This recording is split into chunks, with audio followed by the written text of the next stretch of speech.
Bahkan dia bisa mengatakan, kamu bisa mengambil nyawa saya, tetapi kamu tidak akan bisa mengambil keyakinan saya. Wah, kan dahsyat banget.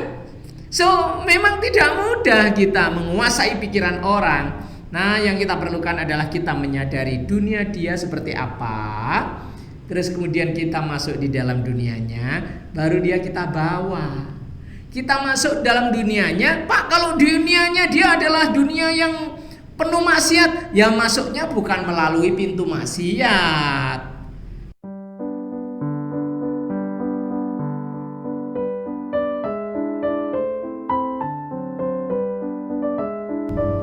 Oke sahabat sekalian, kita membahas paradigma NLP Nusantara yang keempat, yaitu bahwa setiap orang itu hidup di dalam dunianya masing-masing yang unik. Atau dalam bahasa aslinya, bahasa NLP dari sononya nih, bunyinya kira-kira adalah begini ya. Everybody lives in her or his unique model of the world. Jadi setiap orang itu punya model dunianya masing-masing yang unik. Unik itu artinya ya beda satu sama lain. Nah, model dunia itu apa, Pak? Model dunia itu adalah bagaimana dia memandang dunia, apa lingkungan dia, apa ekosistemnya dia, apa keyakinannya, apa belief and value-nya.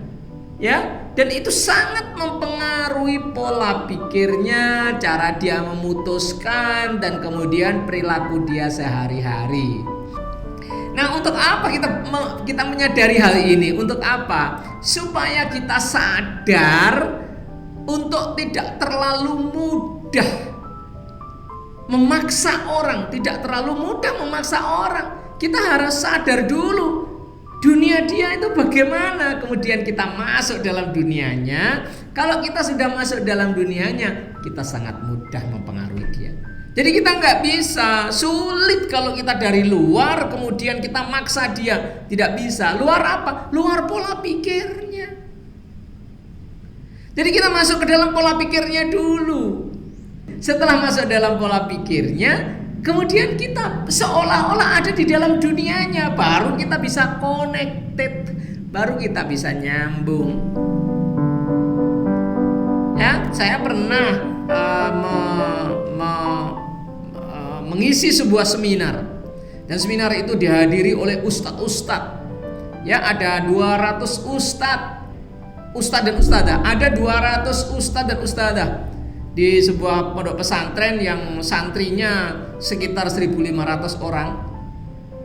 Ada salah satu orang ustadz yang bertanya, Pak Jumala, saya ini kan membawa firman Allah, berdakwah, sudah pasti benar yang saya bawa. Mengapa suatu ketika saya pernah tidak diterima di sebuah perkampungan? Nah, kemudian saya sampaikan kepada beliau, Ustadz, kalau Ustadz masuk di dalam sebuah komunitas, sebuah perkampungan, Ustadz harus masuk di dalam dunia mereka dulu.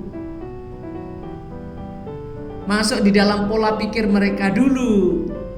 Setelah masuk di dalam dunia mereka, masuk dalam pola pikir mereka, baru kita bawa mereka ke dalam pola pikir kita. Baru kita sampaikan dakwah kita.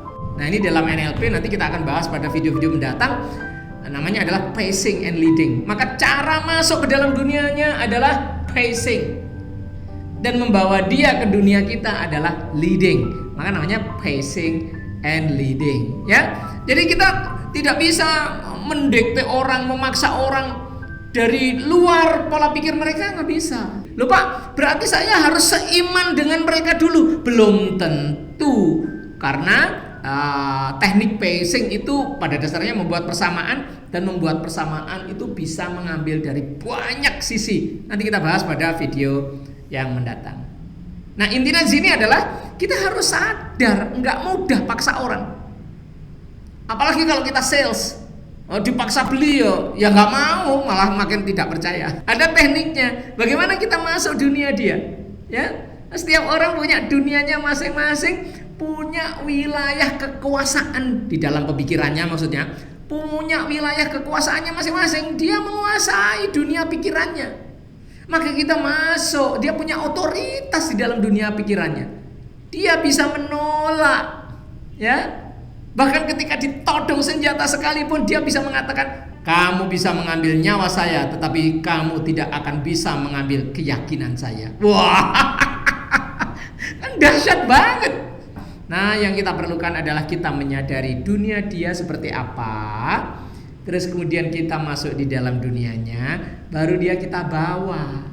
Kita masuk dalam dunianya, Pak, kalau dunianya dia adalah dunia yang penuh maksiat, ya masuknya bukan melalui pintu maksiat. Kan ada pintu yang lain, ada pintu suka duren, ada pintu kemanusiaan, ada pintu pendidikan, ada pintu sosial, ada pintu tetangga. Begitu, karena dunianya itu kan banyak, bukan hanya satu. Penting ya kita mengetahui dunia seseorang dan kita masuk ke dalam dunianya, baru kita bawa. Demikian ya. Paradigma yang keempat keren banget. Setiap orang hidup di dalam dunianya masing-masing yang unik satu sama lain ya. Tidak sama dengan kita. Setiap orang itu unik. Kalau Anda berhasil masuk dalam dunianya, itu sudah lebih dari 50% Anda berhasil untuk membawa dia. Demikian yang bisa saya sampaikan, dan kita akan jumpa pada video berikutnya. Karena itu jangan lupa di subscribe ya, biar Anda dapat notifikasi.